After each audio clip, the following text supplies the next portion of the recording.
Türkiye kurulğanda 70 yıl oldu. 70 yıldan beri çıkan özgürlük oldu. Evet. Nazır. Fotoğrafı da mı olur? Ağacı mı? Mo teplatrasa mo su, he? Hava. Doğrudan su. Da. Da.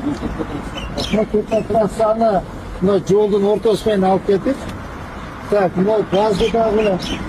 Kamerlar, kamerlar atıyor. Yapmışsınız. Uçunun bazı da mo onun için. Demek ki hayat yaklaşıyoruz gerek. Nabrijne sahte kılıp kim architektör. Nabrijne sahte kılıp mondu, doktorda oturup mont akansa kapatmanı istediğine biraz kötürüp mondu ki. Sana tratuar kılıp boş gelikte bir yıl akılıpça.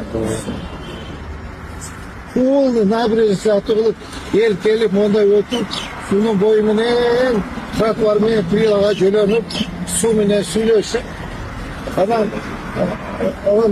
nazarında duruyor, üstünde ötken celler var, ötken biraz kengeytip durup, skemleke koyup, da süreç oturup aldırı artık, zor oldu kasa yaptırılıp duruyor.